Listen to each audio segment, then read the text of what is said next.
Gracias por acompañarnos. Estamos ya preparados para conversar con Óscar Granja, gerente de finanzas corporativas del puesto de bolsa Invercasa. Óscar, buenas noches.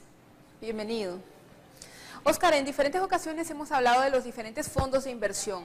Hoy queremos profundizar sobre los fondos inmobiliarios. ¿En qué consisten?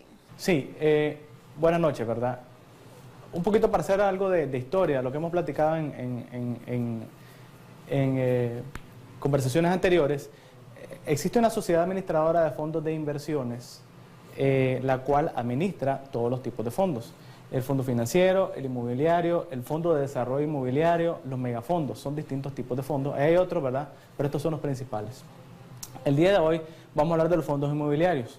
En el caso de los fondos inmobiliarios, se dedica a la compra de bienes raíces, de bienes inmuebles que generan ingresos por las rentas, ¿verdad?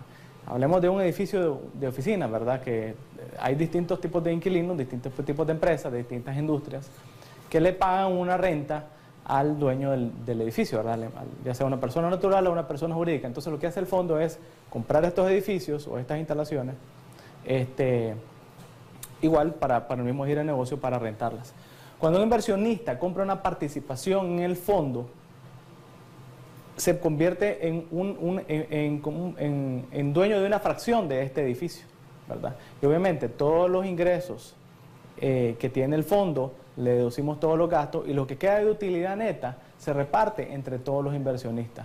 No es necesario tener muchísima cantidad de plata porque para convertirse dueño de una parte de un edificio o de una instalación grande, porque a través de este mecanismo es posible hacer eso, ¿verdad? Que inversionistas pequeños se conviertan en una parte del propietario de edificios como estos. ¿Qué sucede? Los rendimientos del inversionista que tiene su participación en el fondo, que es dueño de un activo o de una instalación, los rendimientos provienen de, como les comentaba, las rentas provenientes de los inquilinos, como número uno, y como número dos, de las plusvalías o los incrementos de valor que puede tener el edificio en sí, ¿verdad? En su momento, cuando el inversionista quiera vender esa participación a otros inversionistas, ya generó rentas, que generalmente se pagan mensuales, ¿verdad? Operativamente hablando, y también puede generar ganancias de capital por el incremento, por esa plusvalía que el edificio pudo haber ganado.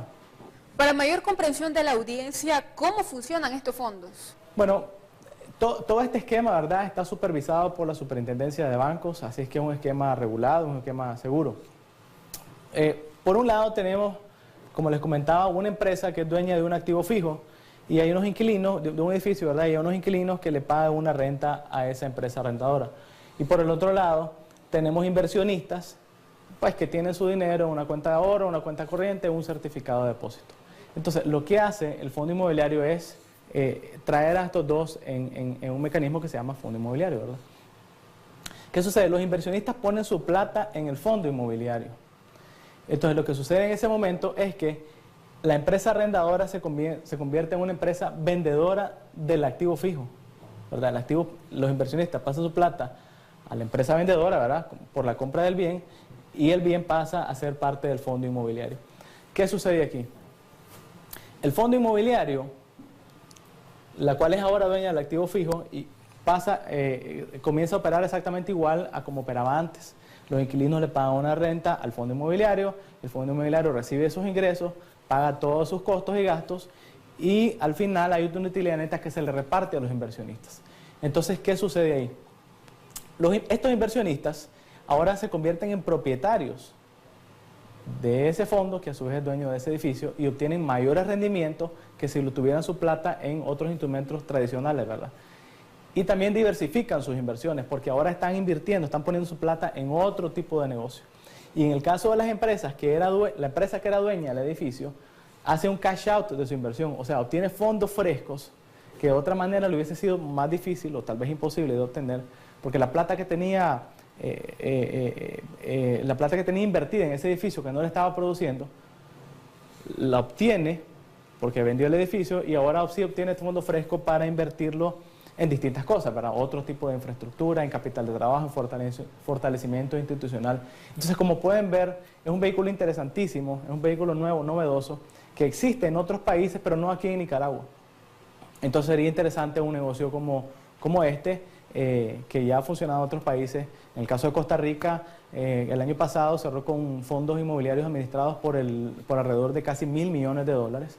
Imagínense las repercusiones pues, beneficiosas que puede tener en Nicaragua, ¿verdad? Muchísimas gracias, Óscar, por esa explicación. Muchísimas gracias por acompañarnos. Vamos a una breve pausa comercial, ya volvemos con más información responsable.